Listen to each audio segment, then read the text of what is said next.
রিয়াদ হোসেন সরকার জিন্দাবাদ, আমাদের উন্নয়নের কান্ডারি রিয়াদ হোসেন সরকার জিন্দাবাদ, তৃণমূল কংগ্রেস জিন্দাবাদ। আজকে খন্ডিপাড়ায় আমাদের যোগদান সভা সফল হলো। আজকে বালিকার অঞ্চল অন্তর্গত খন্ডিপাড়া বুথে আজকে যোগদান সভা সফল হলো। আজকে বুথ কমিটি গঠন হলো 214 নম্বর বুথে।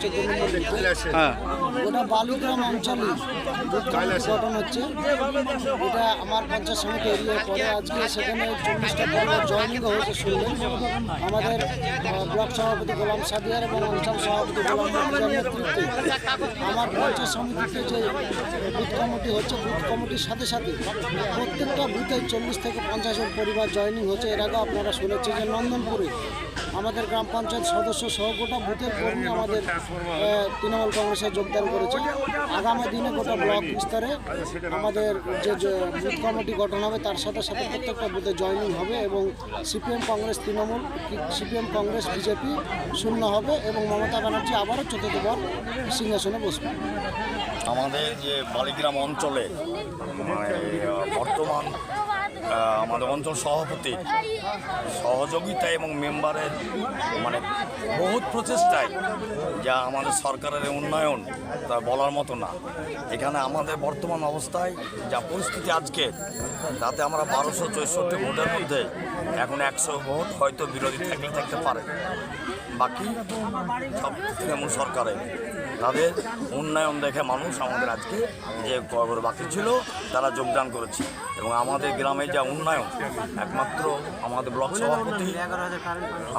ব্লক সভাপতি মাস্টারমশাই ওনার অশেষ সহযোগিতায় আর সবচেয়ে সর্বোপরি আমাদের অঞ্চলের প্রাক্তন প্রধান তথা এখন রানিং অঞ্চল সভাপতি ওনার বহুত প্রচেষ্টায় আমরা যা গ্রামের উন্নয়ন করেছি তাতে আশা করি বলার মতো না। তার মধ্যে কয়েকটি আমি উদাহরণও দিই।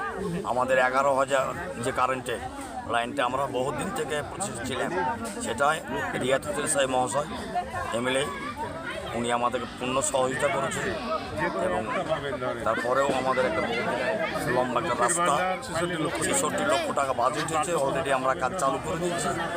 আর মেম্বার বার্ধক্য ভাতা, বেকার ভাতা, যুবশ্রী, কন্যাশ্রী, মেম্বার কোটা থেকে যা পঞ্চায়েত থেকে দিয়েছে সেগুলো অনেকটা আমরা পথ ঢালাই করতে পেরেছি।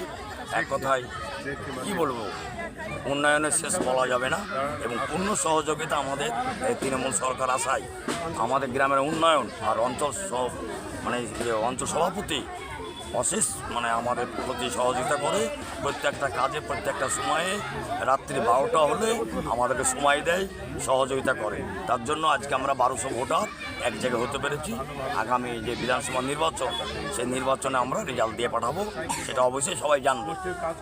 আজকে আপনাদের বুথে কে বুথ সভাপতি হলো? আজকে আমাদের বুথে বুথ সভাপতি হলো মোহাম্মদ কামরুজ্জামান, আর সহসভাপতি আমি নিজে মোহাম্মদ আনোয়ার ইসলাম, আর সম্পাদক কে হলো? সম্পাদক হয়েছে চয়ন শেখ।